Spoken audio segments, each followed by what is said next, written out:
And run વધુ એક આશાસ્પદ યુવતીનું મોત.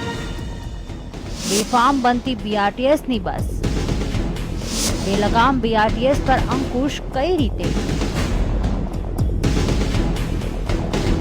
સરકાર દ્વારા ઉપલબ્ધ કરાવવામાં આવતી પરિવહન સેવા લોકોની સુવિધા માટે હોય છે, પરંતુ અમદાવાદમાં ફરતી એએમટીએસ કે પછી બીઆરટીએસની બસ લોકો માટે મોતની બસ બની રહી છે. બેફામ બનીને હાંકતા આવી બસના ડ્રાઈવરો છાશવારે લોકોને ટક્કર મારીને જીવ લેતા હોય છે. ત્યારે ફરી એક વખત શહેરના ગુજરાત કોલેજ પાસે આવેલા ઓવરબ્રિજ પર બેફામ દોડતી બીઆરટીએસની બસે એક એક્ટિવા ચાલકને અડફેટે લીધી હતી. આ કાળમુખી બસની ઠોકરે ચડતા પ્રિયા રાવત નામની મહિલાનું ઘટના સ્થળે જ મોત નીપજ્યું છે. જીએલએસ કોલેજમાં એમબીએનો અભ્યાસ કરતી પ્રિયા રાવત ઓવરબ્રિજ પરથી પસાર થઈ રહી હતી. ત્યારે બ્રિજ પર બેફામ રીતે બીઆરટીએસ બસ હંકારતા ડ્રાઈવરે યુવતીને ટક્કર મારી હતી. એટલું જ નહીં, અકસ્માત સર્જ્યા બાદ બીઆરટીએસ બસનો ડ્રાઈવર બસ હંકારીને નાસી પણ છૂટ્યો હતો.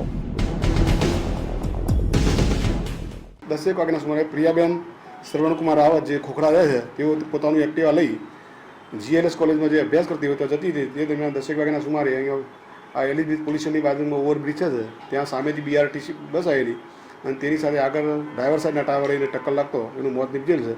તે બાબતે ઇન્ક્વેસ્ટ ભરી લાશને પીએમ માટે મોકલી આપેલ છે અને આગળની કાર્યવાહી ચાલુ છે. હું બસમાં બેઠેલો હતો અને મારે એમજે લાઇબ્રેરી જ ઉતરવાનું હતું અને જેમ જ કંઈક અથડામણ એટલે વધારે થોડું અટેન્શન આપણું પાછળ ગયું તો એમાં જોયું તો એક લેડી આવી રીતે એક્ટિવાથી પડી ગઈ હતી અને ત્યાં આગળ એણે ઊભી રાખીને ભાગી ગયો.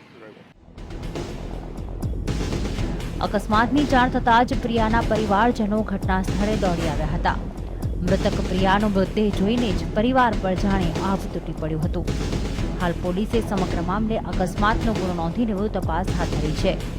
જોકે હિટ એન્ડ રનની વધુ એક ઘટના બનતા ફરી એક વખત અમદાવાદના માર્ગો કેટલા સુરક્ષિત છે તેવા સવાલો ઊભા થયા છે.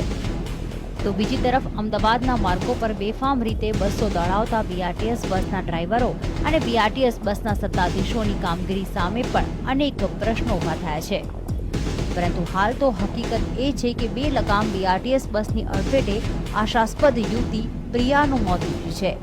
ત્યારે ગાઢ નિંદ્રામાં લીન સત્તાધીશો જાગે છે કે કેમ તે જોવું રહ્યું.